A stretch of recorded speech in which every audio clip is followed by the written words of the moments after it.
Daria l-a întâlnit pe Vasile când fiica ei, Ecaterina, a împlinit 8 ani. Ea a crescut fetița singură, deoarece tatăl ei a dispărut imediat după ce a aflat despre sarcină. Bărbatul nu avea intenții serioase de la început.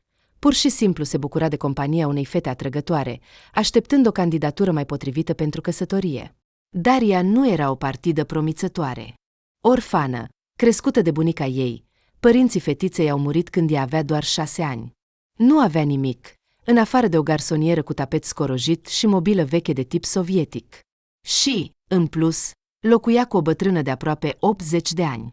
De ce i-ar trebui lui o astfel de partidă? Și părinții niciodată nu ar accepta această fetiță sărăcăcioasă. Au sugerat deja că ar fi bine să se cunoască mai bine cu Xenia, fiica partenerului tatălui ei în afaceri. Dar de ce nu? Xenia nu era atât de frumoasă ca Daria, dar nici urâtă, figura ei era destul de plăcută.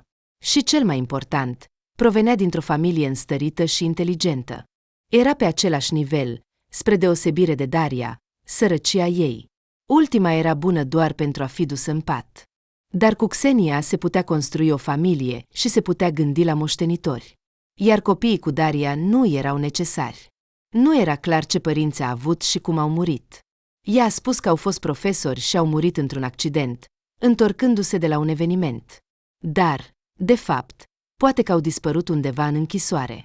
Iar Daria a inventat o legendă frumoasă. Prima ei gândire după ce Anton a părăsit-o a fost să scape de copil. Dar bunica a convins-o să nu facă un pas greșit. Anna Nicolaevna a îmbrățișat nepoata și a spus că copilul nu este vinovat pentru că are un tată atât de nepriceput. Nu trebuie să iei viața unui copil nenăscut. Cum o să-l cresc? Plângea Daria. Eu câștig câțiva bani, iar când voi naște, o vreme nu voi putea lucra deloc. Cum vom trăi? Pe pensia ta. Nu-ți face gris, vom supraviețui. Chiar și în timpul războiului au născut copii. Fratele meu s-a născut în 42. Și a crescut cumva, și a devenit o persoană de succes. Iar noi avem cel mai important lucru, un acoperiș deasupra capului, și nu ești singură. Eu nu mă gândesc să plec în lumea cealaltă, am grijă de sănătatea mea, te voi ajuta. Așa că, nepoată, nu-ți încărca sufletul cu păcate, altfel vei regreta mai târziu. Iar pe Anton îl putem găsi când copilul se va naște, să dovedească paternitatea și să plătească pensie alimentară. Nu voi face asta și nu vreau să mai aud nimic despre acest om. Îl voi crește singură pe copil. Dar această atitudine îmi place mult mai mult, a spus Anna Nicolaevna, bucurându-se că nepoata a renunțat la gândul de a întrerupe sarcina. Totul va fi bine, nepoată. Cu siguranță nu vei regreta că ai păstrat copilul. La termenul stabilit, Daria a născut o fetiță sănătoasă, pe care a numit-o Ecaterina în memoria mamei sale decedate. Din spital, Daria a fost întâmpinată de bunica și cea mai bună prietenă, Victoria. Ele erau prietene încă din grădiniță, iar Daria o considera pe Vica cea mai apropiată persoană după bunica ei. Daria și-a iubit fiica din prima clipă în care a luat-o în brațe. Și cât de recunoscătoare a fost tânăra mamă bunicii sale pentru că a convins-o să nu facă un gest imprudent. Odată ce a devenit mamă, s-a topit literalmente în fetița ei, nu avea ochi decât pentru ea. Să aibă grijă de fetiță o ajuta bunica, care, în ciuda vârstei, era încă energică. Trăiau foarte modest, dar nu duceau lipsă de hrană. Daria avea mult lapte, așa că nu avea nevoie de formule pentru copii. Iar vecina o ajuta cu hainele pentru fetiță. Utoia și fiica ei erau cu 1 an mai mari decât Ecaterina. Când fetița a împlinit 1 an și jumătate, Daria s-a întors la muncă, iar toate grijile au căzut pe umerii Annei Nicolaevna. Uneori, Victoria venea în vizită. Utoia avea un program de lucru mai flexibil, iar în timpul liber o vizita pe Ecaterina și se plimba cu fetița, astfel încât bunica să se poată odihni sau să facă ceva prin casă. Cu toate acestea, micuța Ecaterina părea să simtă că mama și străbunica ei au parte de momente dificile. Creștea fără a fi un copil problematic. Adormea bine și îi oferea mamei ocazia să se odihnească, plângea rar, zâmbea mai mult, mânca cu poftă, se îmbolnăvea rar. La 3 ani, Ecaterina a fost dusă la grădiniță, iar Daria a găsit un alt loc de muncă, mai bine plătit. Viața începea să se așeze. Dar, dintr-o dată, Anna Nicolaevna s-a îmbolnăvit grav. Medicii nu au mai putut să o ajute, iar ea a murit în spital cu o lună înainte de a împlini 4 ani nepoata ei. Pentru Daria, moartea bunicii iubite a fost o lovitură puternică. S-a simțit singură, deoarece bunica îi înlocuise părinții, iar relația lor era foarte caldă. Dar pentru binele micuței ei fiice, Daria a trebuit să se strângă, nu își putea permite să se lase copăleșită de tristețe. Vica a încercat să o susțină cât a putut, dar ea însăși se căsătorise și născuse un băiat, așa că nu putea să o viziteze pe Daria prea des. Daria înțelegea totul și nu se supăra. Vasile a apărut în viața Dariei întâmplător. Deci, probabil, nimic nu este întâmplător. Tot ce se întâmplă este deja predestinat și are un scop. Odată, Daria se întorcea de la magazin, purtând într-o mână un pachet greu cu produse și în cealaltă o sticlă de apă de 5 litri. A avut loc un accident, iar în blocul în care locuia cu fiica ei, apa a fost oprită. O astfel de oprire neprevăzută se întâmpla rar, așa că nu aveau apă de rezervă. A trebuit să meargă la magazin pentru apă.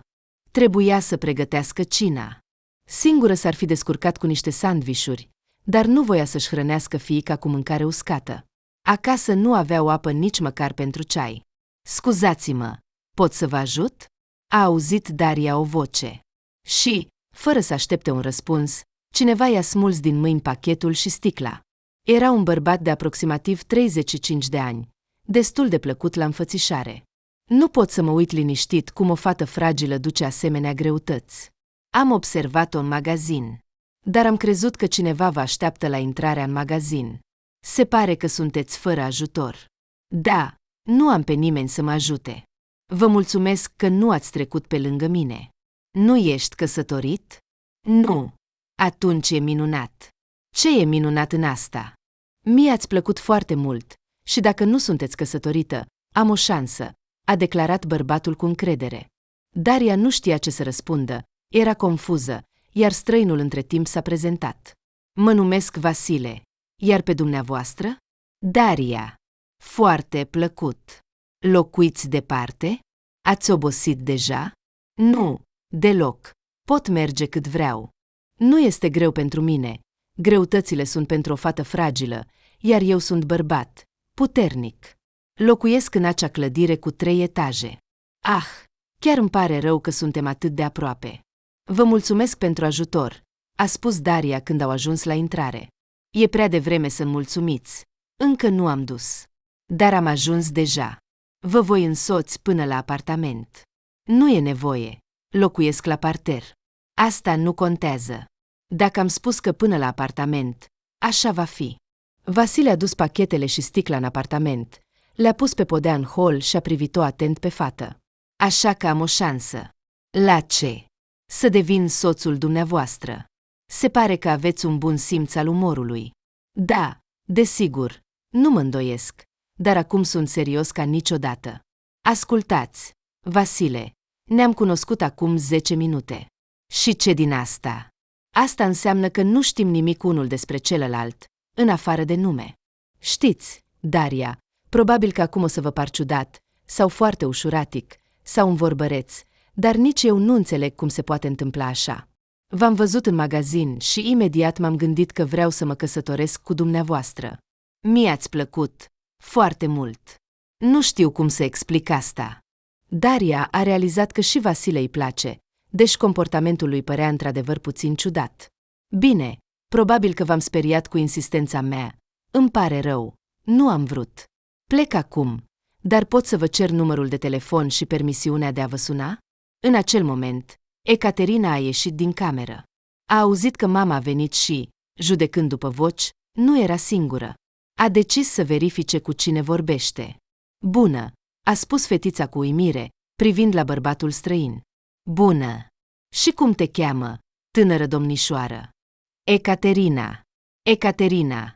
Deci, eu sunt unchiul Vasile.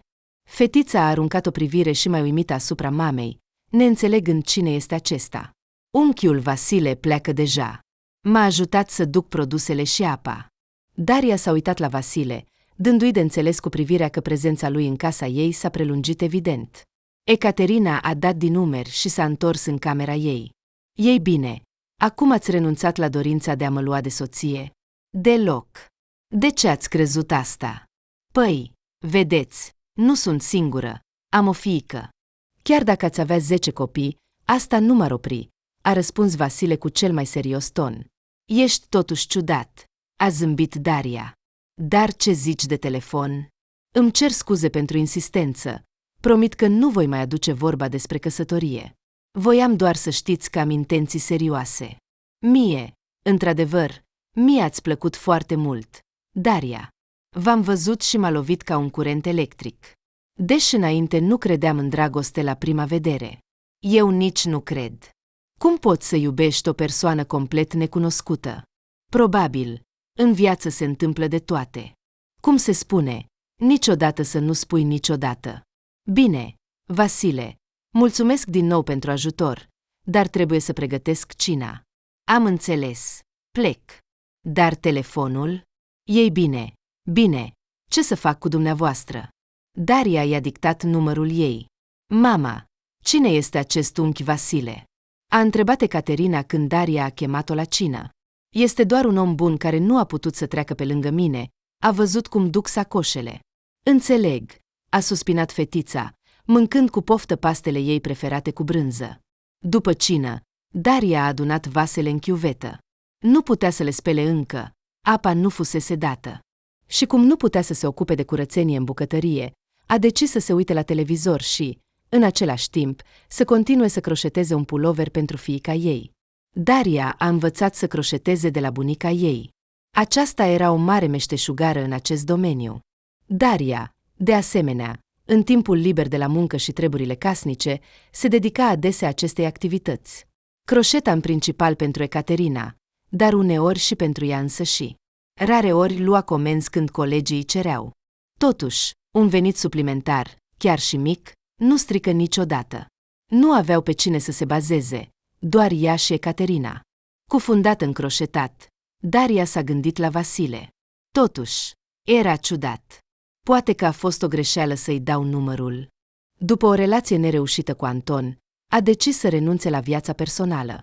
A ajuns la concluzia că nu trebuie să ai încredere în bărbați. Și pentru a nu mai suferi, mai bine să nu se mai implice cu nimeni și să nu încerce să construiască relații.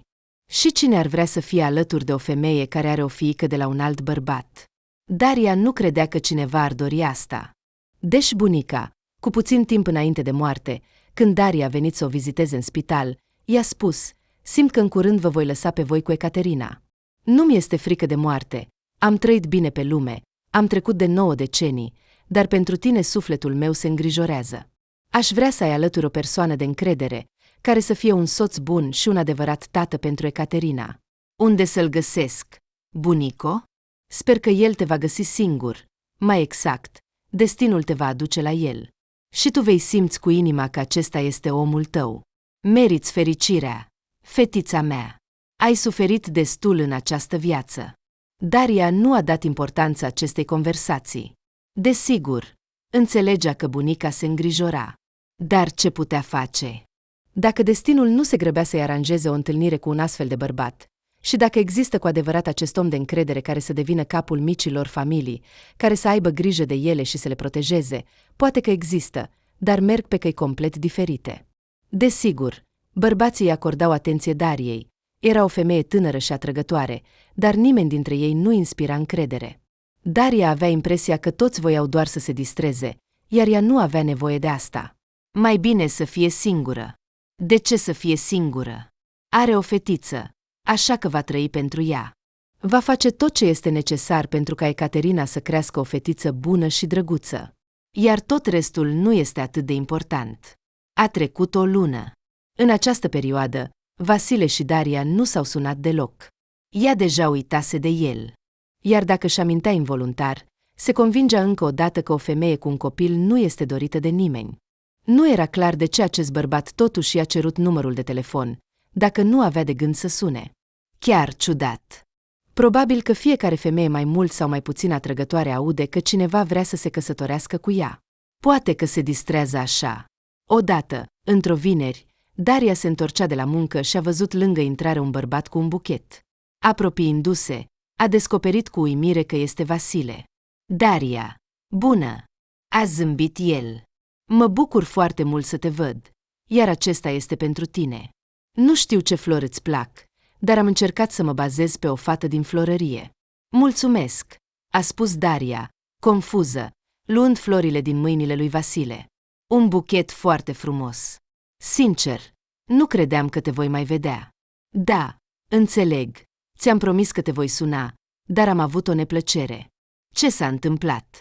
În ziua în care ne-am cunoscut, am fost jefuit, m-au atacat în intrare, un nenorocit m-a lovit în cap, am leșinat, iar el mi-a luat portofelul și telefonul. Ce grozăvie! Cine a fost? Au prins infractorul.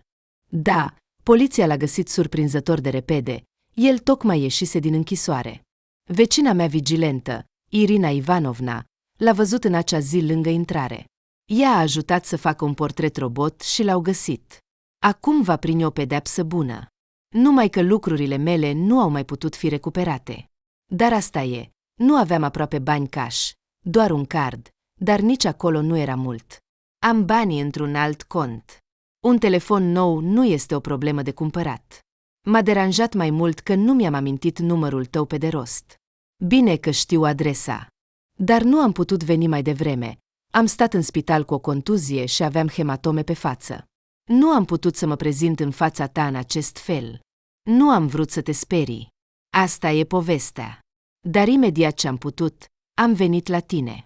Am decis că voi aștepta lângă intrare, iar dacă nu te voi aștepta, voi intra în apartament. Nu știu până la ce oră lucrezi. Mă bucur că te-am așteptat. Și eu sunt bucuroasă să te văd, Vasile. Și e bine că ești bine acum. M-am îngrijorat că nu pot lua legătura cu tine, Daria. A fost insuportabil să mă gândesc că mă consider o persoană ușuratică, care nu își asumă responsabilitatea pentru cuvintele sale. Tu așa ai gândit, nu-i așa? Recunosc. Da. Ce altceva aș fi putut să cred? Daria, pot să te invit la o întâlnire. Mâine sau duminică. Să mergem undeva, să vorbim. Nu știu, dacă nu pentru mult timp și nu până târziu, căci am o fiică. Ecaterina, desigur, este o fetiță independentă la 8 ani, dar totuși nu vreau să o las singură pentru mult timp. Atunci hai să mergem împreună undeva, a propus bărbatul, neașteptat. Împreună? Da, de ce nu? Să ne plimbăm toți trei? Ce-i voi spune fiicei mele? Ea te-a văzut, desigur, dar i-am explicat că doar m-ai ajutat să duc sacoșele.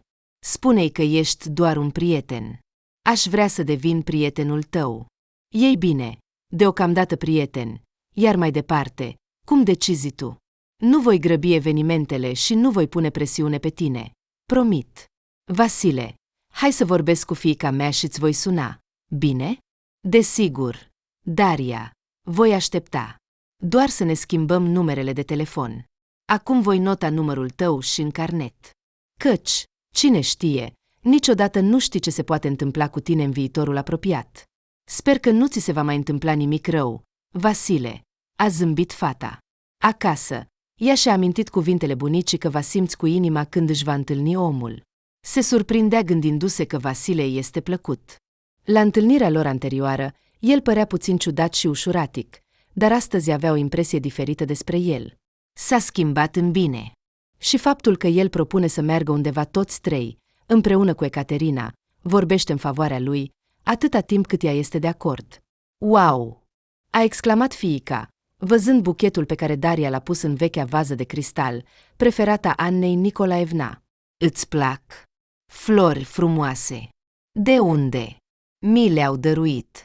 Și cine?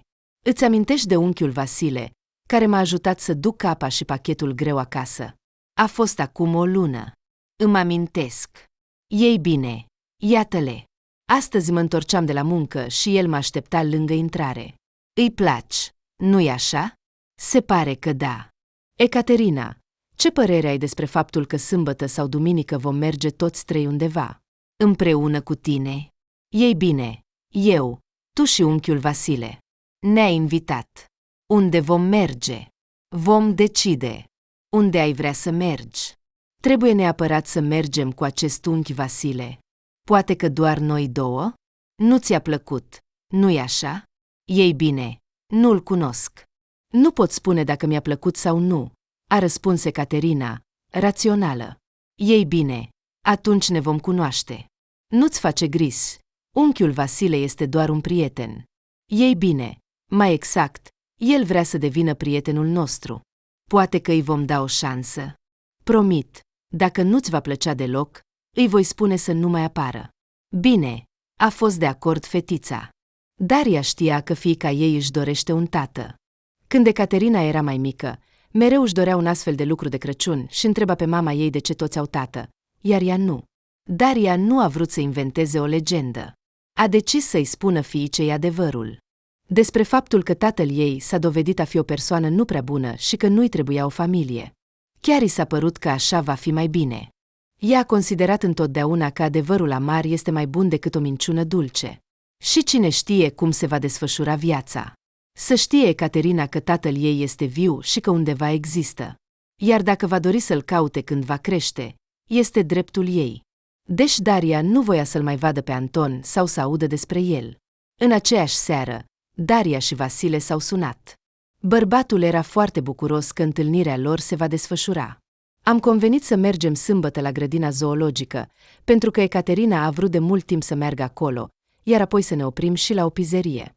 După această splendidă zi de sâmbătă, Daria a realizat că Vasile, poate, este chiar acel om despre care vorbea bunica.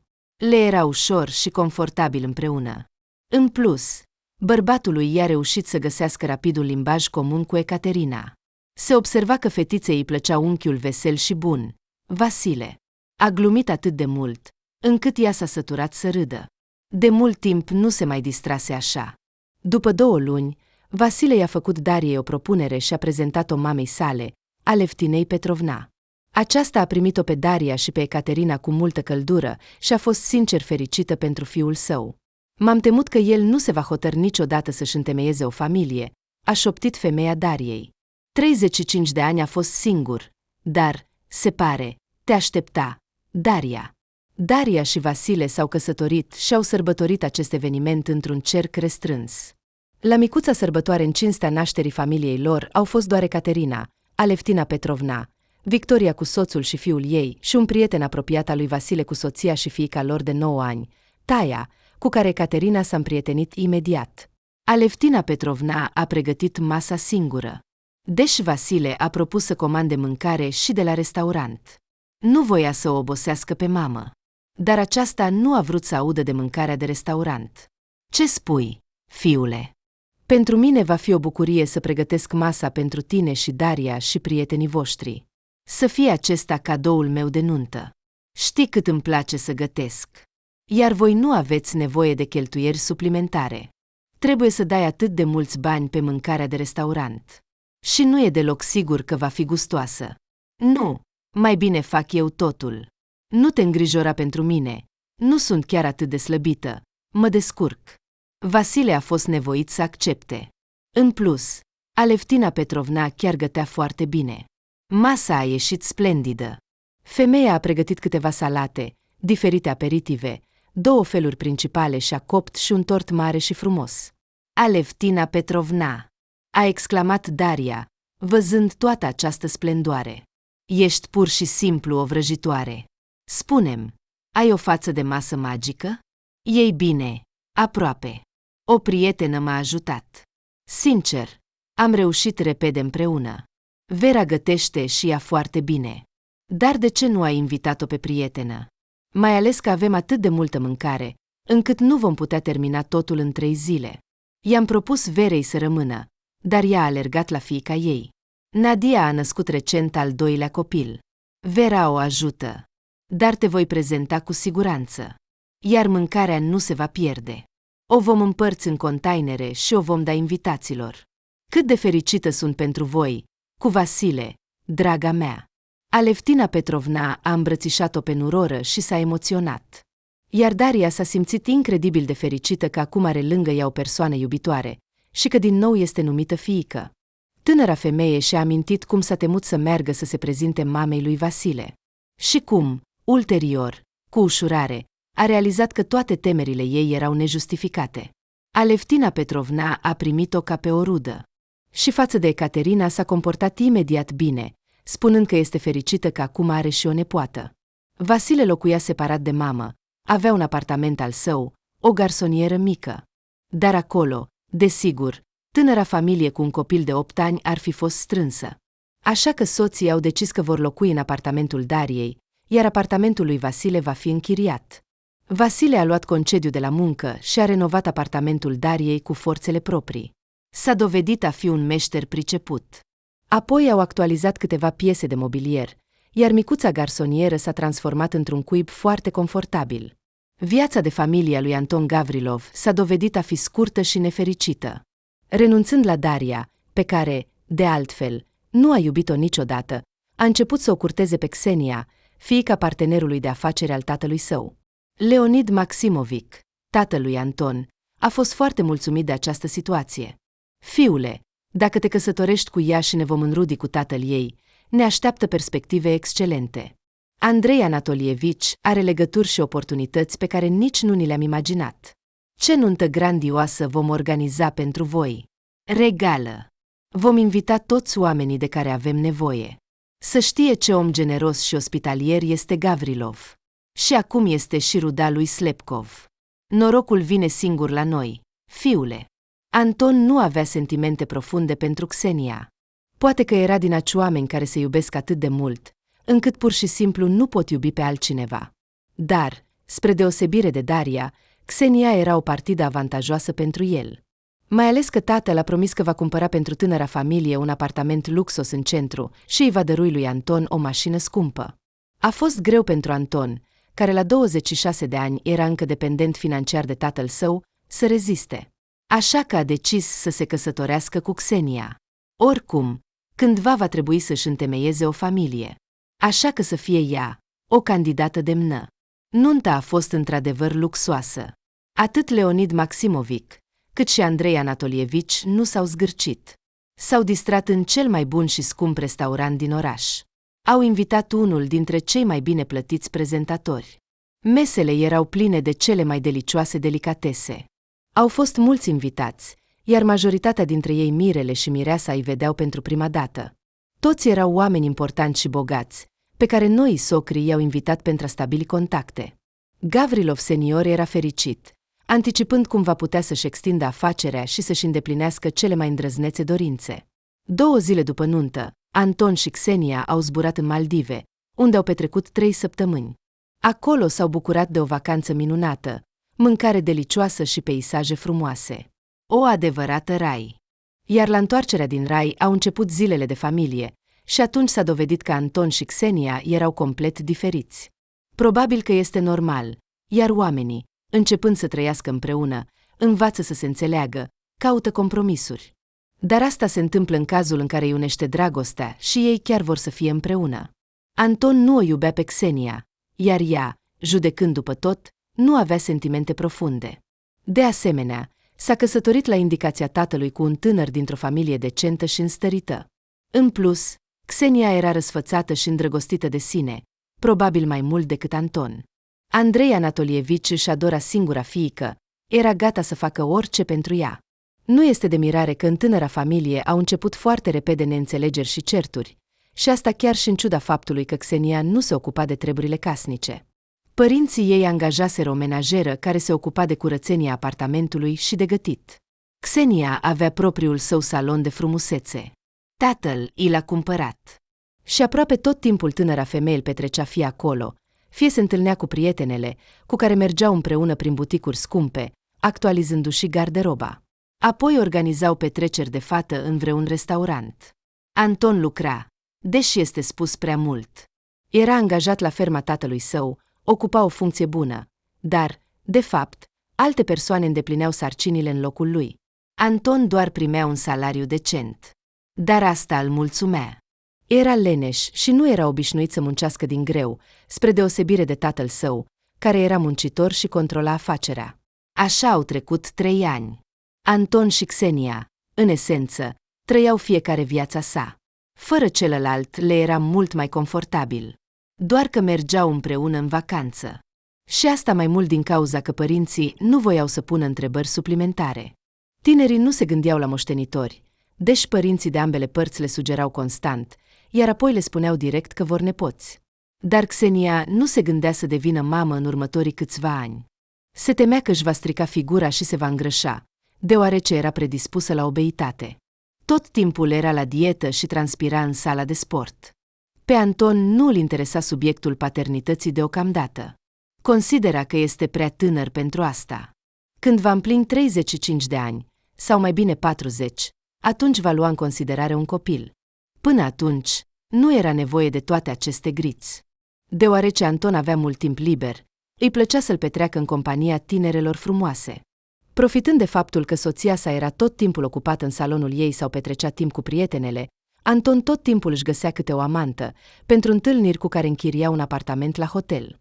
Dar, într-o zi, s-a întâmplat ca el să fie văzut de Marina, prietena soției sale, care venise la același hotel pentru a se întâlni cu o colegă de clasă. Aceasta trăia de mult timp în străinătate și venise în orașul natal pentru câteva zile din motive urgente. S-a cazat la hotel și a sunat-o pe Marina, invitând-o să se întâlnească acolo. Văzându-le pe Anton în compania unei fete, Anton nu a observat-o pe prietena soției sale, iar Marina a sunat-o imediat pe Xenia, care a venit să-l prindă pe soțul ei cu fapta. A se apăra era inutil. Xenia, deși nu avea sentimente profunde pentru soțul ei, a fost jignită și supărată. În plus, fata de la recepție a recunoscut după ce Marina și Xenia i-au oferit o recompensă că Anton a închiriat deja un apartament în acest hotel de mai multe ori și de fiecare dată nu era singur, ci cu câte o doamnă. Supărată, Xenia le-a spus imediat părinților ce s-a întâmplat. După ce a ascultat-o pe fiica sa, tatăl a sunat la Leonid Maximovic. Xenia, supărată, le-a spus imediat părinților ce s-a întâmplat. După ce a ascultat-o pe fiica sa, tatăl a sunat imediat la Leonid Maximovic. Andrei Anatolievici era furios. L-a numit pe ginere un câine mizerabil, nedemn de fiica sa, și a declarat că va distruge atât pe el, cât și pe Leonid Maximovic. Te voi ruina, a strigat el. Xenia este totul pentru mine. Nu voi permite nimănui să o jignească. Fiul tău va plăti pentru fiecare lacrimă a fiicei mele, nemernicule. Iar Gavrilov senior, cunoscând temperamentul aprins al socrului, a înțeles că acesta nu glumește, s-a speriat serios. Fă ce vrei, dar cere-ți iertare de la soție, i-a cerut el fiului său. Plângi, te aruncă la picioarele ei, umilește-te, dar trebuie să faci în așa fel încât Xenia să te ierte. Trebuie să-ți salvezi familia. Gavrilov Junior nu dorea să se umilească în fața soției. Nu o iubise niciodată, iar în ultima vreme se gândea tot mai des că a greșit că s-a căsătorit cu ea. Dar, deoarece Anton înțelegea ce furie va provoca tatăl său dacă va decide să divorțeze, s-a împăcat cu gândul că ea va rămâne soția sa, pentru a se distrage și a se consola, petrecea timp cu alte femei, naiv crezând că nimeni nu va afla vreodată despre asta. Dar, cum se spune, tot ce este ascuns devine evident. Cine s-ar fi gândit că această ticăloasă, Marina, va veni la hotel în momentul în care Anton va fi acolo cu o altă iubită și că îi va spune imediat soției. Tatăl a exercitat presiune asupra lui Anton, afirmând că, dacă fiul nu vrea, în sensul literal al cuvântului, să rămână cu fundul gol, trebuie să se împace cu soția. Anton nu avea altceva de făcut decât să încerce să vorbească cu Xenia și să câștige iertarea ei. Dar la apelurile lui ea nu răspundea. Imediat după ce a aflat despre escapadele soțului ei, s-a mutat la părinți. Nu dorea să mai locuiască sub același acoperiș cu un soț infidel. Și, deși nici ea nu-l iubea pe Anton, totuși nu se coborâse la infidelitate. Și acum îi era scârbă de faptul că trăia cu o persoană care o mințea constant. Părinții au susținut-o pe singura lor fiică, spunând că nu trebuie să ierte un astfel de comportament. Și este chiar bine că soții nu au reușit să devină părinți. Acum trebuie să finalizeze rapid divorțul și să împartă bunurile, inclusiv apartamentul, în care au investit bani atât Leonid Maximovic, cât și Andrei Anatolievici. Acest nemernic va plăti pentru tot. Tatăl Xeniei nu se putea liniști. Și părinții lui, de asemenea, căci au crescut un astfel de ticălos și nu l-au învățat valorile familiale. Iar ție, fiică, îți voi găsi un soț normal, care să te merite. Deoarece Anton nu putea să o sune pe Xenia, a fost nevoit să meargă la părinții ei. Se simțea groaznic. Nu dorea deloc să-și vadă soția pe care nu o iubea, nici să comunice cu ea. Cu atât mai puțin să ceară iertare. Mai ales că era aproape sigur de eșec. Era puțin să o convingă pe Xenia că așa ceva nu se va mai repeta. Va trebui să răspundă și în fața tatălui ei. Iar asta era mult mai complicat și neplăcut. Îndreptându-se spre casa socrului, Anton s-a oprit la un magazin de flori, a cumpărat cel mai scump și luxos buchet de trandafiri, florile preferate ale Xeniei. Ce noroc are soția dumneavoastră! A suspinat invidios o vânzătoare drăguță. Nimeni nu mi-a dăruit vreodată un astfel de buchet splendid. Anton, privind-o, s-a gândit că, dacă ar fi întâlnit-o cu câteva zile în urmă, da, în timpul certurilor cu soția, cu siguranță ar fi încercat să o abordeze. Dar acum nu era momentul. Trebuia să facă tot ce era posibil pentru a salva căsnicea. Mergea în mașină și simțea cum tremură de frică. Cu mare dificultate a reușit să se stăpânească. O vreme a stat în fața blocului, neavând curajul să sune la interfon. În timp ce și-a adunat curajul, ușa s-a deschis, iar de acolo a ieșit o femeie în vârstă cu un câine. Anton a intrat repede în bloc, a urcat la etaj. Numai să nu fie socrul acasă, se gândea el. Dar, din păcate, ușa i-a deschis-o chiar Andrei Anatolievici. Ce cauți aici? Andrei Anatolievici, bună ziua! Puțin probabil că această zi poate fi numită bună, dacă trebuie să-ți văd fața ta fără rușine. Ce vrei? Aș dori să vorbesc cu Xenia. O pot vedea? Nu, nu o poți vedea. Vei comunica doar cu avocatul care va reprezenta interesele fiicei mele în instanță. Acum pleacă. Andrei Anatolievici, te rog, trebuie să vorbesc foarte, foarte mult cu Xenia. Dă-mi o șansă. Ce șansă? Crezi că poți să faci o prostie și apoi să te întorci la soție cu flori și să repari totul? Am greșit, am căzut, sunt foarte vinovat. Dar asta nu se va mai repeta. O iubesc foarte mult pe Xenia. Anton înțelegea că șansele lui de a recâștiga afecțiunea Xeniei erau nule, dar totuși continua să încerce să se justifice. Iubești? Andrei Anatolievici s-a înroșit de furie. Ce știi tu despre dragoste? Puști? Ți-am încredințat cel mai prețios lucru pe care l-am. Fiica, iar tu, nemernicule, ai umilit-o. Te-ai întâlnit cu niște femei ieftine pe la spatele ei. A fost o singură dată, jur. Taci, jură-te. Xenia a aflat totul. Ai dus-o pe fetele în acest hotel. Ai înșelat-o constant. Pleacă sau nu mă asum răspunderea pentru mine. Adică, vei plăti pentru tot. Iar tatăl tău îl voi distruge împreună cu tine. Și uită de Xenia. Nu ești demn nici măcar de un deget din ea. Andrei Anatolievici a închis ușa, iar Anton a înțeles că nu mai poate face nimic.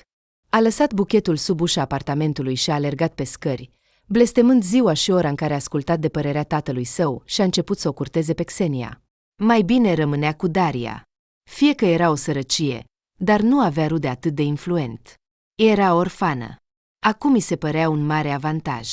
Și ce se va întâmpla acum, dacă socrul își va îndeplini amenințările? Era înfricoșător să te gândești. Datorită legăturilor lui Andrei Anatolievici, divorțul lui Anton și Xenia a fost rapid. Apartamentul lor comun, împreună cu mobilierul și aparatele electrocasnice, a fost scos la vânzare. Anton a fost nevoit să se întoarcă la părinți. Acum asculta în fiecare zi reproșuri și acuzații de la tatăl său, că este o nemulțumire nerecunoscătoare. Și curând tatăl său a început să aibă probleme serioase cu afacerea. Nu doar că a fost chinuit de controale interminabile din partea diferitelor autorități de supraveghere, care descopereau întotdeauna încălcări, dar și unii parteneri de afaceri au încetat să colaboreze cu el fără explicații. Toate acestea îl supărau și l-apăsau atât de mult, încât într-o zi Leonid Maximovic s-a trezit pe patul de spital, în preinfarct. Medicii i-au spus că nu trebuie să se streseze, că asta l-ar putea omor. Dar cum să nu te stresezi, când vedeai cum se destramă ceea ce a construit cu mâinile sale atâția ani, în care a investit toată sufletul și toate forțele? Ce să mai spunem, afacerea pentru el era ca un alt copil, a creat totul de la zero, a obținut un astfel de succes. Și acum, cu o viteză cosmică, se prăbușea. Și cel mai teribil era că nu putea face nimic și înțelegea perfect cine este cauza tuturor eșecurilor sale. Fostul socru, Slepkov, Andrei Anatolievici. Deci, în primul rând, vinovat era Anton, care nu a reușit să devină un soț demn pentru fiica lui Slepkov. Și acum tatăl Xeniei se răzbună pentru fiica sa, distrugând iubirea lui Gavrilov senior. Sănătatea lui Leonid continua să se înrăutățească, în paralel cu distrugerea afacerii sale. Soția lui Gavrilov, mama lui Anton, era în disperare, neștiind cum să-și ajute soțul iubit. Odată, ea a mers pe furș la Slepkov și a căzut practic la picioarele lui, implorându-le să înceteze să-i facă rău soțului. Și așa este pedepsit din plin, plângea ea, zdrobită, are probleme serioase cu sănătatea. Da, fiul nostru a greșit față de voi, dar de ce acum Leonid trebuie să sufere atât? Este complet epuizat, are probleme cu inima. Dar lacrimile Olgăii nu l-au înduioșat deloc pe Andrei Anatolievici. Omul era dur, chiar și crud. Din aci oameni care nu știu să ierte, dar știu să urască și să se răzbune, doar un singur punct slab avea fiica sa, Xenia. O iubea nespus și o adora.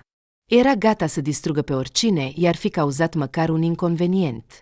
Așa s-a întâmplat că Leonid a aflat despre vizita soției la Slepkov.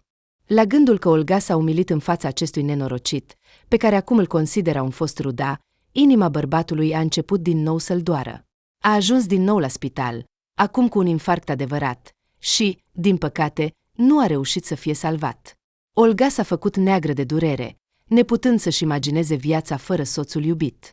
Te urăsc! Tu ești de vină pentru tot! Striga ea la Anton în ziua înmormântării, când s-au întors acasă. Te urăsc! Fie-ți blestemat! Mamă, ce ai? Eu sunt totuși fiul tău. Era confuz. Nu ești fiul meu. Mamă, calmează-te, spui lucruri groaznice, vei regreta asta mai târziu. Anton s-a apropiat de ea, încercând să o îmbrățișeze, dar ea s-a dezlănțuit. Nu mă atinge. Ea l-a împins pe Anton și, puțin calmându-se, a continuat. Da, nu ești fiul meu. Și nu este o figură de stil, este adevărul. Mama ta biologică a murit la naștere, iar eu m-am întâlnit cu Leonid când tu aveai 7 luni. Te-am adoptat. Am convenit cu Leonid că tu nu vei afla niciodată despre asta. Nu am putut avea copii, te-am crescut ca pe al meu. Am încercat să fiu o mamă bună, dar nu am reușit să te iubesc.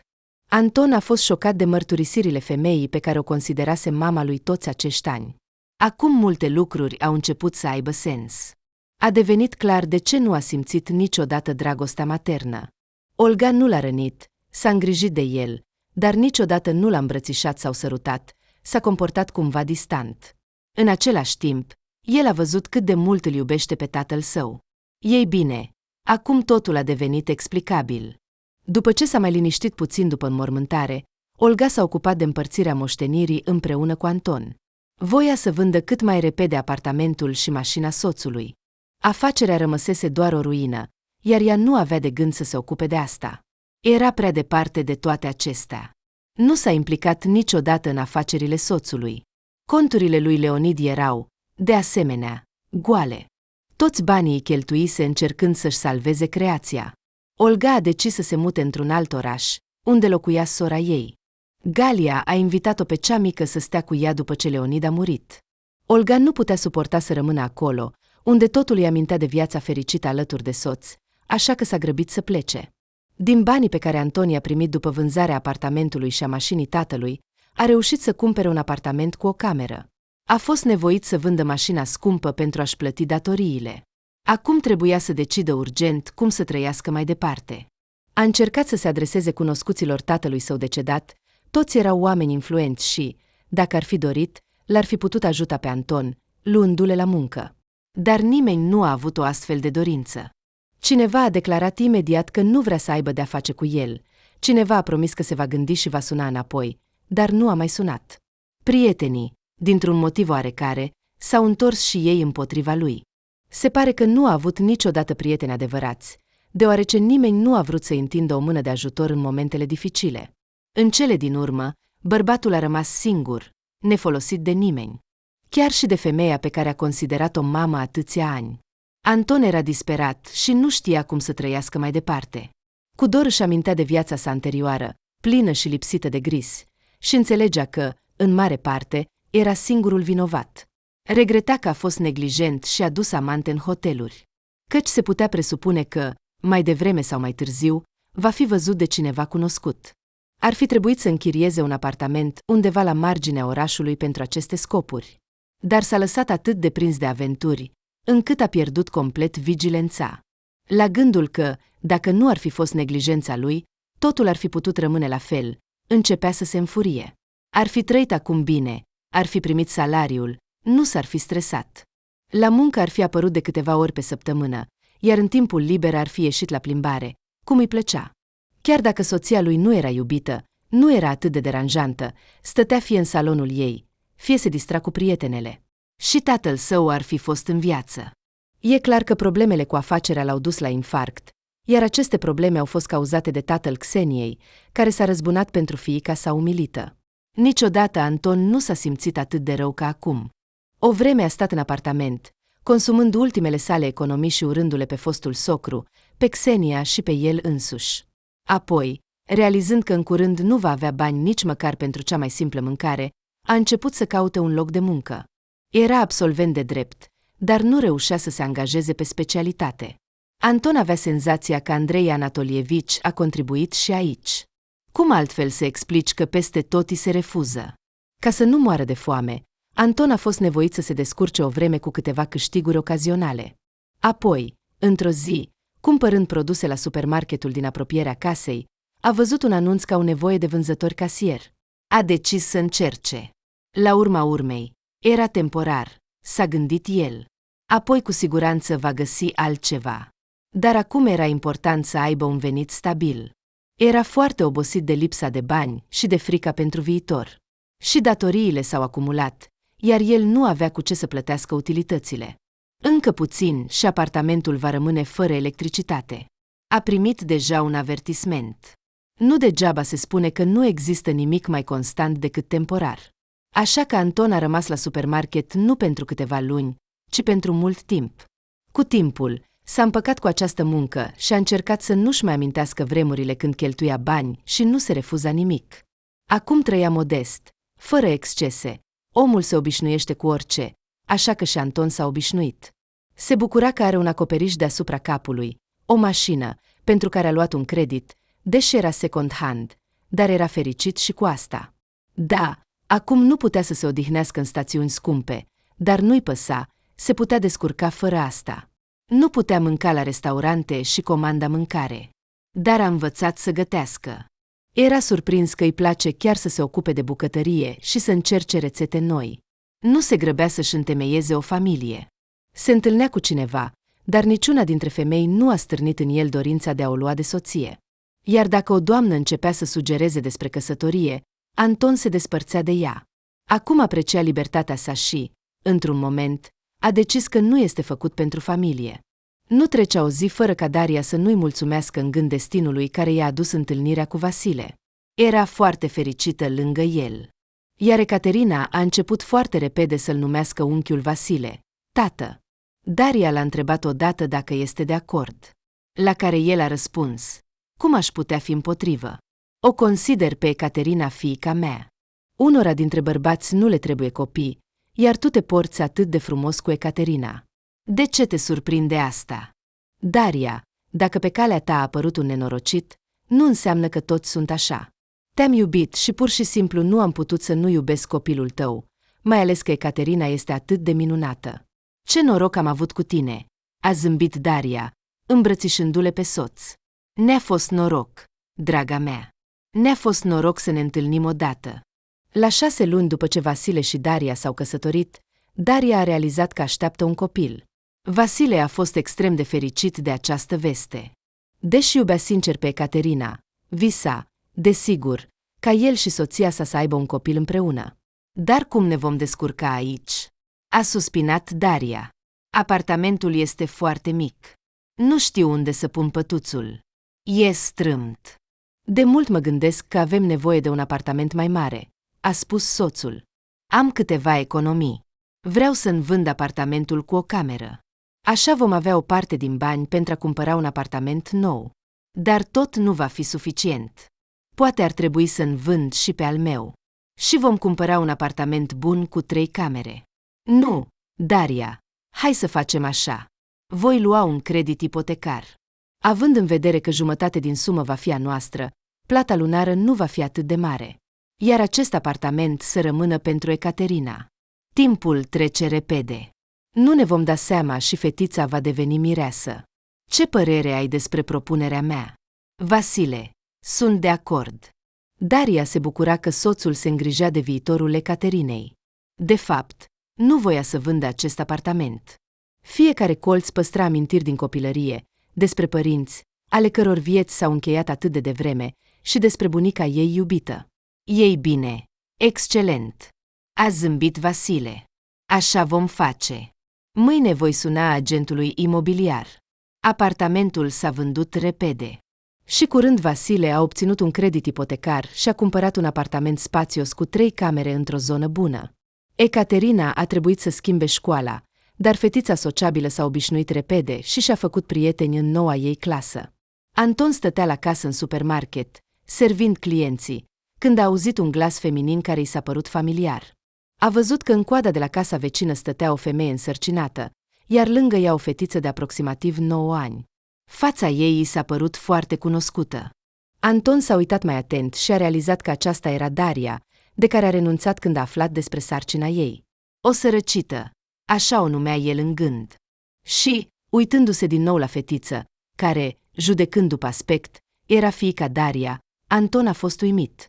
Recent, nu având ce face, răsfoise un album cu fotografiile sale din copilărie și acum vedea clar că această fetiță îi semăna foarte mult. Deci, Daria nu s-a despărțit de copil, a născut. Iar el, dintr-un motiv oarecare, era sigur că nu va dori să devină mamă singură și nu va naște. Ce s-a întâmplat? A spus nemulțumită cumpărătoarea. Coada s-a format deja, iar tu ești atât de nepăsătoare. Unde te-ai uitat? Scuze. S-a întors la îndatoririle sale. Anton a văzut cum, la casa vecină, Daria a plătit pentru cumpărături și a plecat cu fiica ei spre ieșire. În acea zi, Anton a așteptat cu greu să se termine schimbul său. Era foarte impresionat de întâlnirea cu Daria și cu fetița, care, în acest lucru nu avea nicio îndoială, era fiica lui. Era fericit că Daria nu l-a observat. Anton nu dorea deloc ca fosta lui iubită să afle ce eșec a devenit. Căci atunci când se întâlneau, Anton era fiul unui om bogat. El însuși ocupa o poziție bună. Avea o mașină scumpă, o sumă considerabilă pe carduri. Așa cum probabil și-a amintit Daria. Iar acum el era un simplu casier la supermarket. Da, avea un apartament și o mașină, dar acum cu greu mai putea fi numit favoritul sorții. Iar Daria, judecând după aparențe, se descurca bine. Anton a reușit să observe inelul de logodnă. Și așteaptă un copil, și arată bine. Nu s-a îmbătrânit deloc în acești ani. Dimpotrivă, a înflorit. Iar Anton s-a schimbat mult. A slăbit, a devenit palid, a început să rămână chel de vreme. Moștenirea tatălui său a fost că la 40 de ani era aproape complet chel. Interesant, se gândea Anton, Daria a intrat întâmplător aici sau locuiește undeva în apropiere. Își amintea bine de casa în care locuia Daria când se întâlneau. Era departe de aici. Și în cei 4 ani în care a lucrat în acest supermarket, Daria l-a văzut pentru prima dată. Era inevitabil să se întâlnească cu ea. Dar, dacă până acum nu s-a întâmplat, înseamnă că fie a venit recent în acest cartier, fie a fost aici întâmplător. Ei bine, poate a venit în vizită la cineva. Bărbatul nu putea să nu se gândească la Daria și se mira de asta. Atâția ani nu s-a gândit aproape deloc la ea și nu-l interesa deloc cum i-a fost viața, dacă a născut un copil. Iar acum, oare are o fiică? Și o fiică atât de mare și atât de mult îi seamănă. În ziua următoare, Anton avea liber. A decis să meargă la service auto. Mașina a început să aibă probleme în ultima vreme. Trebuia să afle care era cauza. Ieșind din casă, Anton a rămas uimit. În fața casei, vis-a-vis, a văzut din nou pe Daria. De data aceasta era cu un bărbat. Discutau animat despre ceva, apoi s-au urcat în mașinile parcate în curte și au plecat. Wow! Nu cumva acum locuiește în casa vecină? Ce întorsătură a sorții! Anton era impresionat și nu știa ce să facă. Mai devreme sau mai târziu, el și Daria se vor întâlni cu siguranță. Ea, desigur, îl va recunoaște. Chiar dacă s-a schimbat nu în bine, totuși nu atât de mult încât să devină de nerecunoscut. Și, deocamdată, Anton nu știa dacă vrea să o vadă pe Daria. I-a trecut chiar prin minte să renunțe la muncă, dar a respins această idee. Care ar fi sensul, dacă acum locuiesc în aceeași curte? Oricum se vor întâlni. Altceva este că nu-i prea plăcea ca Daria să vadă ce muncă are și să tragă concluzii despre cum i-a mers lui în viață. Ar putea chiar să se bucure de eșecul lui. În timp ce Anton stătea lângă intrare, cufundat în gânduri, a văzut fetița care ieri era cu Daria. Se părea că se întorcea de la școală, deoarece avea un rucsac pe spate. În acel moment, un câine mare și zbârlit, judecând după aspect, fără stăpân, a alergat spre ea. Văzându-le, fetița s-a speriat. Anton a alergat și a alungat câinele. Te-ai speriat? Puțin. Mulțumesc. De nimic. Dar cum te cheamă? Ecaterina. Fetița l-a privit pe Anton cu neîncredere. În acel moment, și-a amintit că mama ei i-a spus de mai multe ori că nu trebuie să vorbească cu străini, mai ales cu bărbați, și, în general, cu nimeni. Trebuie să ajungă acasă. Ecaterina a alergat spre intrare. Ecaterina, așadar, și-a spus Anton, urmărind-o cu privirea. După ce s-a întors de la service, a răsfoit din nou fotografiile din copilărie. Acum, când a reușit să o vadă pe Ecaterina de aproape, nu mai avea nicio îndoială. Desigur, ea era fiica lui. Să te gândești, are o fiică. O frumusețe. Anton se mira singur. Era un om care nu a visat niciodată la copii, iar în ultimii ani a decis să nu-și întemeieze o familie și acum simțea niște sentimente necunoscute de bucurie și căldură la gândul că are un copil. Și astăzi a reușit să comunice puțin cu fiica sa și să-i afle numele. Răsfoind fotografiile, Anton se gândea nu doar la Ecaterina, ci și la acea femeie care era adevărata lui mamă. Mai exact, se gândea că nu știe nimic despre omul care i-a dat viață cu prețul propriei sale vieți. Când Olga, în furia ei, i-a spus lui Anton că nu este fiul ei, bărbatul a fost șocat. Dar dintr-un motiv oarecare nu s-a gândit să vorbească cu Olga, când s-a mai liniștit puțin, și să-i ceară să-i spună tot ce știe despre mama lui biologică. Cu siguranță tatăl său i-a povestit. Poate că au rămas și fotografii. Înainte de a vinde apartamentul, Olga a început să sorteze lucrurile lui Leonid. Anton nu le-a atins. De fapt, el nu mai locuia acolo.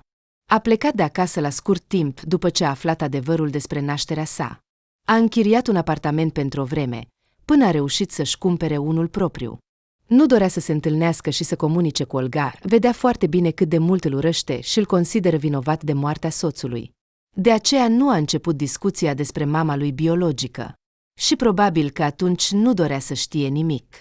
Dar acum, după ce a trecut deja o perioadă destul de lungă, a devenit curios. Și cine a fost mama lui biologică? Cum arăta? Nu știe nici măcar numele ei și nu are pe cine întreba. Olga cu greu va dori să vorbească cu el, iar numărul ei cu siguranță s-a schimbat. Nu știa adresele surorii ei, la care s-a mutat.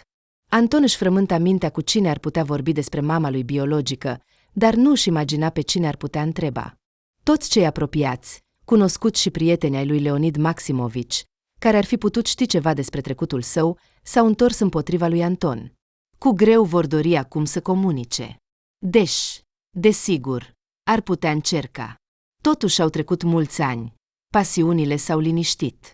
Poate că cineva din cercul tatălui nu-l va respinge acum pe Gavrilov Jer, e groaznic că nu știe nici măcar numele mamei sale biologice. Cum arăta? Unde este îngropată? Ceva se întâmpla cu Anton, deși nu înțelegea el însuși. A fost întotdeauna egoist. S-a iubit foarte mult. Din copilărie s-a obișnuit să creadă că merită doar ce este mai bun. Tatăl său, Leonid Maximovici, a trebuit să obțină totul singur. Iar Anton a crescut deja într-o familie înstărită, având totul la îndemână.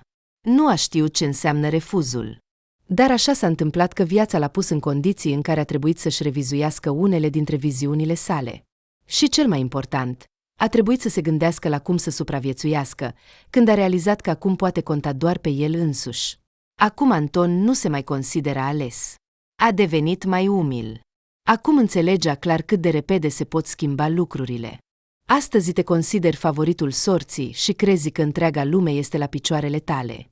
Iar mâine te poți prăbuși rapid și în orice moment poți ajunge la fund.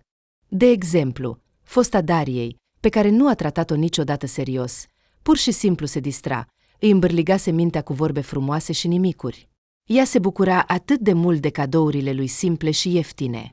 Iar el chiar se amuza în sinea lui, gândindu-se cât de puțin îi trebuie acestei sărăciuni pentru fericire. Toate fostele lui iubite proveneau din familii înstărite. S-ar fi supărat doar dacă ar fi primit un astfel de cadou ieftin. Iar Daria se bucura atât de sincer. Iar când, într-o zi, a dus-o la restaurant, s-a pierdut complet. Mai ales când a văzut meniul. A rotuneit prețurile de neînțelegere și groază. Hai să plecăm de aici. De ce? Ce nu este în regulă? A întrebat el, deși înțelegea foarte bine ce nu era în regulă. Nu-mi este poftă să mănânc ceva, a răspuns ea încet, deși cu 10 minute înainte recunoscuse că este foarte foame. Te deranjează prețurile? Ei bine, dacă trebuie să fiu sincer, da. Nu te uita la prețuri. Comandă tot ce vrei. Eu plătesc. Nu pot. Eu și bunica trăim o lună pe o astfel de sumă, iar aici este doar cina. Ce prostie! Dacă ar fi știut că va veni o vreme când va visa la o farfurie de sarmale sau orice altă mâncare normală, pentru că în viața lui va veni o perioadă în care acasă va avea doar hrișcă, iar banii nu vor fi nici măcar pentru pâine. Atunci el râdea de Daria, iar acum, judecând după tot, totul este minunat pentru ea. Apartamentul este într-o zonă bună, soțul ei nu pare să fie sărăcuț, judecând după mașina scumpă, are o fetiță fermecătoare, fiica lui, Anton, de care s-a despărțit atât de ușor cândva și în toți acești ani nu a pomenit de fata însărcinată pe care a abandonat-o. Dar ce are el? O garsonieră mică, o mașină second-hand, un loc de muncă pe care nu-l poate numi bine plătit sau prestigios și niciun om apropiat lângă el. Tatăl a murit, femeia pe care o considera mamă s-a întors împotriva lui, prietenii de asemenea. Anton a simțit brusc atât de acut singurătatea și a realizat că este foarte obosit de ea. Acum gândul că are o fiică care locuiește foarte aproape nu-i dădea pace. Anton dorea foarte mult să o cunoască mai bine pe fetiță și să afle cât mai multe despre ea. Ce o interesează? Ce îi place? Ce note ia la școală? Bărbatul a calculat că acum ar trebui să aibă 9 ani, deci învață în clasa a 2-a sau a 3-a. Dar nici măcar nu știe când este ziua de naștere a Ecaterinei. Anton a decis că toate acestea nu sunt întâmplătoare. Nu este întâmplător că soarta i-a adus din nou împreună cu Daria și acum locuiesc în aceeași curte. O vreme s-a gândit cum să procedeze. A văzut-o de mai multe ori pe Ecaterina, care mergea la școală sau se întorcea acasă. De câteva ori a văzut-o cum se juca în curte cu prietenele, a observat-o în secret, dar nu a îndrăznit să se apropie. Știa că ar putea să o sperie pe fetiță, iar acest lucru nu și-l dorea deloc. Dar într-o zi totuși a speriat-o. În acea zi Anton avea liber și a văzut-o pe Ecaterina, care stătea pe o bancă împreună cu o prietenă. Fetele vorbeau animat despre ceva și nu observau oamenii care treceau pe lângă ele. Anton a decis că nici ele nu-l vor observa. Așa că a scos din buzunar smartphone-ul său și a făcut rapid câteva fotografii. Dorea să aibă o fotografie cu Ecaterina. A doua fetiță, prietena Ecaterinei, a observat că un bărbat necunoscut le fotografiază și a atras atenția Ecaterinei asupra acestui lucru. Iar ea, la rândul ei, și-a amintit că el a fost cel care, cu câteva zile în urmă, a alungat câinele de lângă ea și apoi a întrebat cum o cheamă. Mi se pare că te urmărește, a concluzionat imediat Ira. De ce? Nu a înțeles și s-a speriat Ecaterina. Nu știu. Dar poate că vrea să te răpească? Of, mi-e frică. L-am văzut deja de câteva ori în curtea noastră. Nu cumva chiar mă urmărește. Trebuie să-i spui mamei și tatălui tău, a sfătuit prietena. Anton nu a auzit conversația fetelor. După ce a făcut fotografiile, a sărit rapid în scara lui, dar vigilenta Ira a reușit să observe în care anume. Ecaterina a alergat acasă și a povestit mamei și lui Vasile, pe care îl numea tată, despre omul ciudat care, se pare, o urmărește dintr-un motiv anume. O, Doamne, asta ne lipsea. Așa, draga mea, liniștește-te, nu trebuie să te stresezi acum.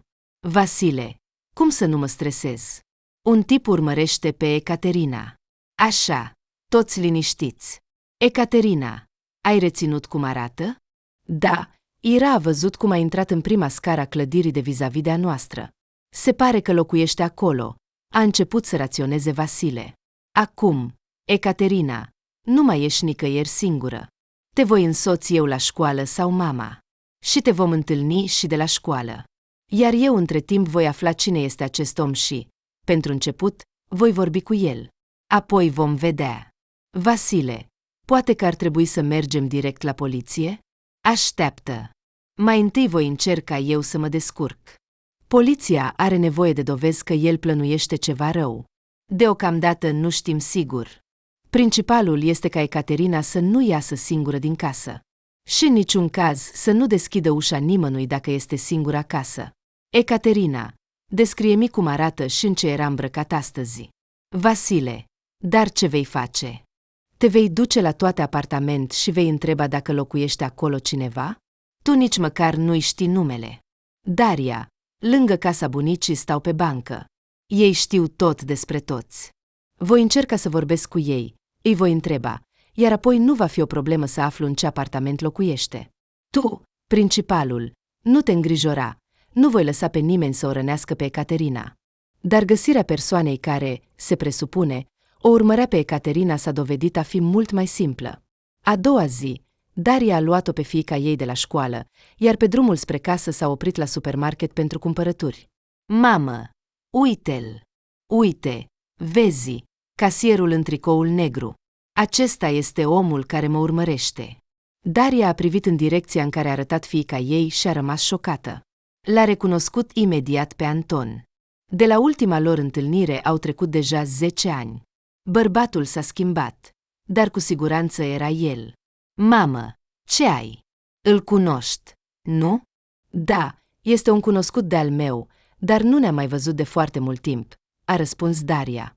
De ce m-a urmărit? O să aflu. Știi ce, Ecaterina, așteaptă-mă la intrare, eu plătesc pentru cumpărături și mergem acasă. Bună, Anton, a spus Daria, punând produsele pe bandă. Salut! Bărbatul s-a bucurat că la acea oră cumpărătorii erau puțini și Daria era singura care s-a apropiat de casa lui. Nu mă așteptam să te mai văd vreodată. Cu atât mai mult. Cu atât mai mult în calitate de casier la supermarket, a continuat Anton. Ei bine, da, este surprinzător. Te bucuri, nu? Și, probabil, ești curios să știi cum am ajuns în această situație. Anton, nu mă bucur. Sincer, nu-mi pasă. Viața ta nu m-a mai interesat de mult. Dar tu, se pare, ești interesat de fiica mea. Ecaterina mi-a spus că te-ai apropiat de ea în curte și că recent ai fotografiat-o dintr-un motiv anume. Ce vrei? Daria, știu că Ecaterina este fiica mea. Nu nega. O văd. Seamănă foarte mult cu mine. Nu voi nega. Ai dispărut din viața mea acum 10 ani, când ai aflat despre sarcină. Îți amintești ce ai spus atunci? Că sunt problemele mele și nu te privesc. Și mi-ai mai sugerat să mă descurc fără copil. Îmi amintesc tot. Daria, îmi recunosc pe deplin vina. Și, desigur, ai motive să mă urăști sau să mă disprețuiești. Am meritat totul. Nu mă cert. Nu am ură față de tine, doar indiferență. Chiar mă bucur că ai dispărut atunci din viața mea. Am întâlnit o persoană minunată. Avem o familie. Ecaterina îl numește tată. Dar i-ai spus ceva despre mine? Știe cine este adevăratul ei tată sau soțul tău o crește de când s-a născut? Nu. L-am cunoscut pe Vasile când Ecaterina avea deja 8 ani. Desigur, mi-a pus întrebări despre tată. I-am spus adevărul. Ce adevăr? I-am spus că tatăl ei s-a dovedit a fi o persoană nu foarte bună și m-a abandonat când a aflat că aștept un copil. Este vreo minciună în asta? Nu, pentru că eu am spus deja că înțeleg, sunt vinovat de tot, dar viața m-a pedepsit din plin. Daria, cândva te-am refuzat pentru că te consideram o partidă nedemnă pentru mine. M-am căsătorit cu o fată dintr-o familie înstărită. Tatăl ei este o persoană influentă și cunoscută în acest oraș. Ei bine, este o poveste lungă. Am înșelat-o pe soție, a aflat și a cerut divorțul. Tatăl a decis să se răzbune, a distrus afacerea tatălui meu, iar el a suferit un atac de cord din cauza asta. Apoi s-a descoperit că mama mea, de fapt, mi-a fost mamă vitregă. Dar unde este mama ta biologică? A întrebat Daria. Nu-i prea păsa, sincer, să asculte mărturisirile lui Anton. Se uita acum la omul pe care cândva l-a iubit și înțelegea că nu simte nimic. Era complet străin pentru ea, în ciuda faptului că era tatăl biologic al Ecaterinei. A murit la naștere. Știi, Daria, se pare că aduc nefericire tuturor. Ție, tatăl tău, Olga.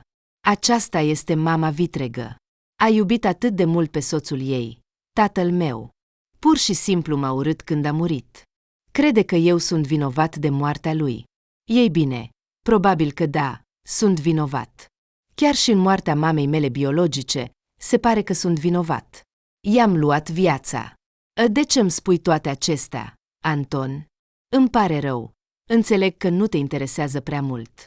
Dar acum, privind înapoi la trecut, îmi dau seama că am fost un idiot. Aș fi putut fi fericit cu tine. Am fi crescut împreună pe Ecaterina. Totul ar fi fost diferit.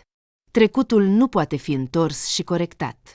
Nu mai este nimic de făcut. Anton. Înțeleg. Daria, îmi vei permite să comunic cu fiica mea? Nu.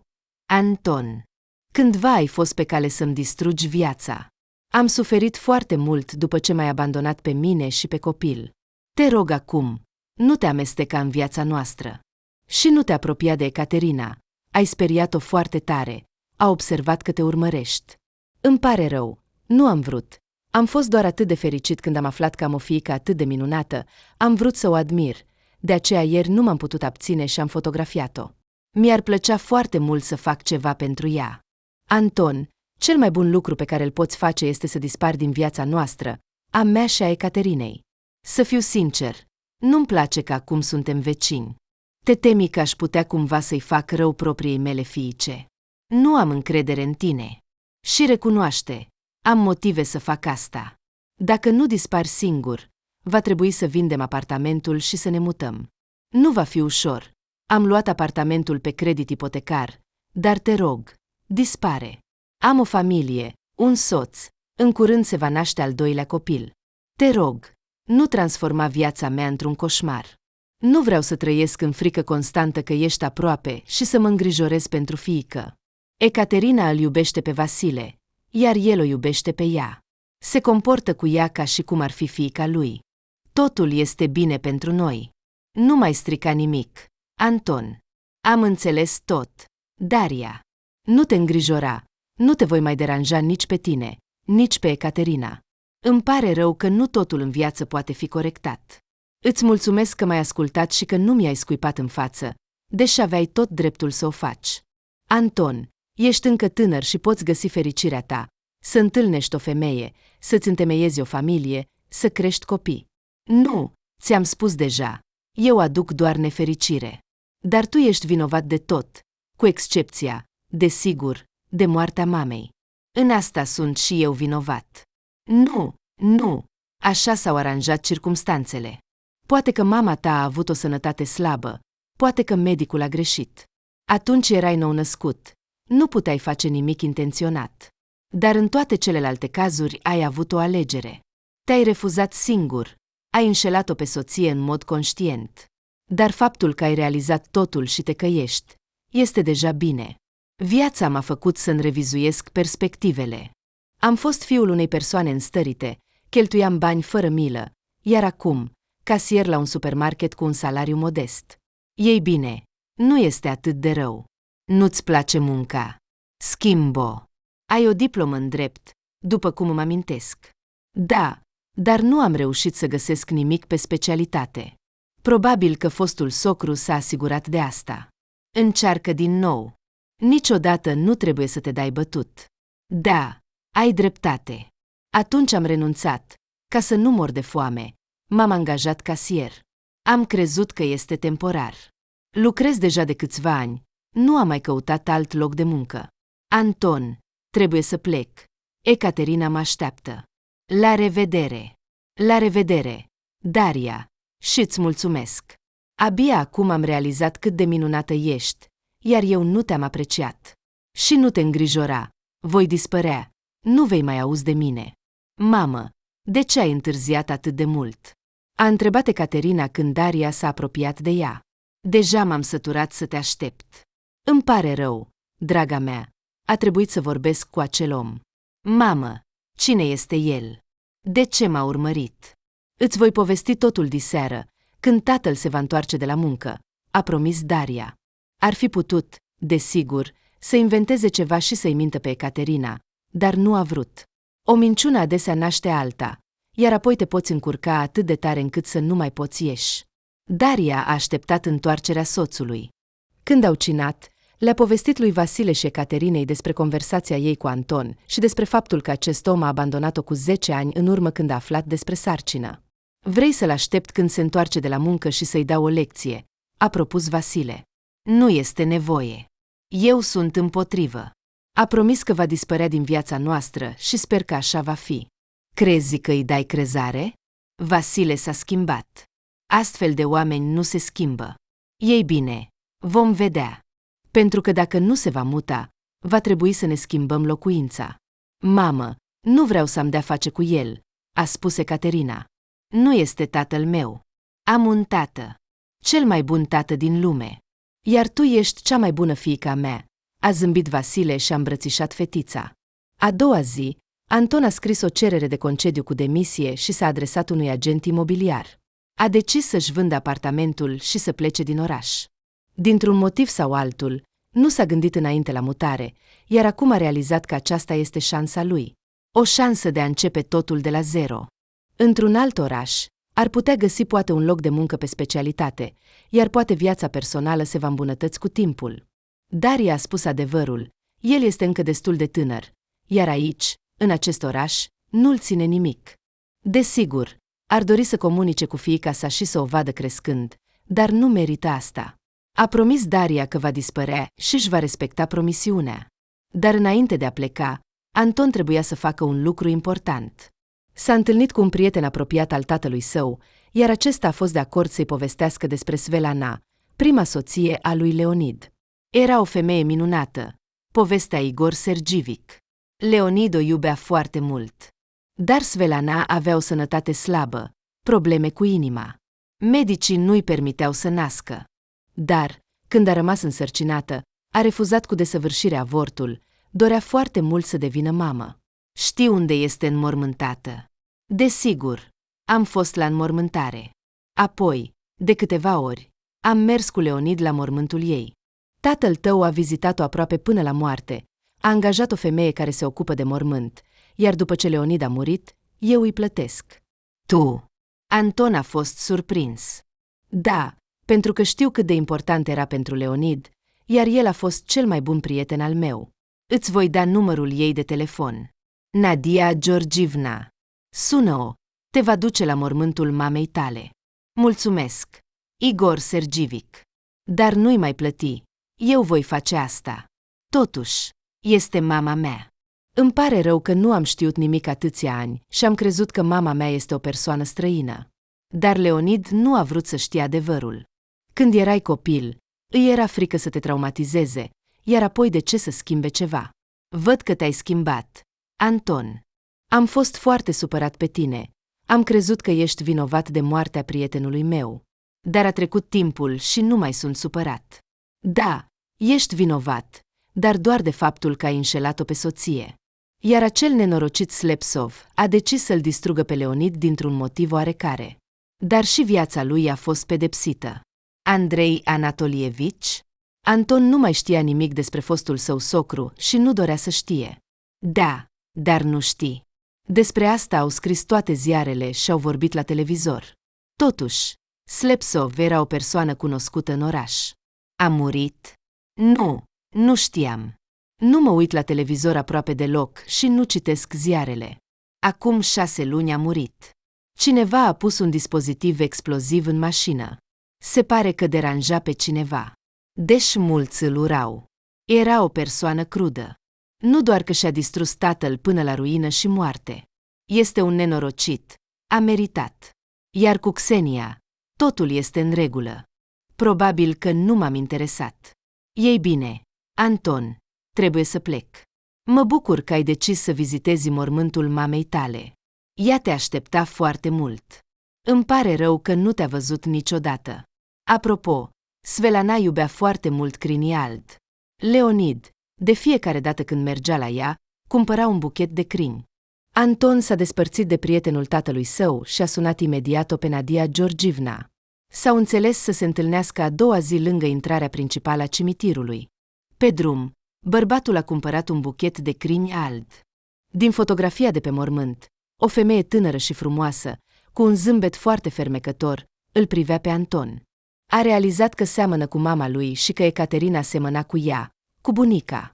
Bună, mamă, a spus Anton și a pus crinii pe mormânt. Îmi pare rău că am întârziat atât de mult. Am venit să te salut și să-mi iau rămas bun. Plec, vreau să încerc să-mi schimb viața. Dar voi veni să te vizitez din când în când.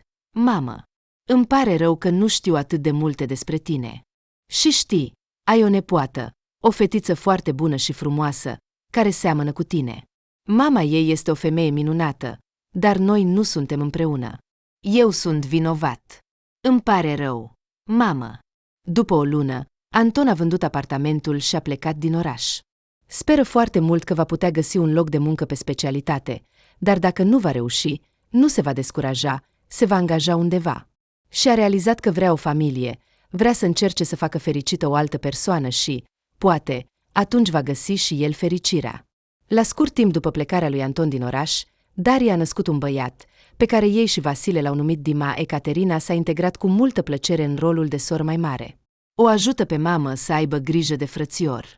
Da, nu totul în viață poate fi corectat, dar a realiza greșelile tale poate fi foarte util. Și a încerca să nu mai cauți durere altora.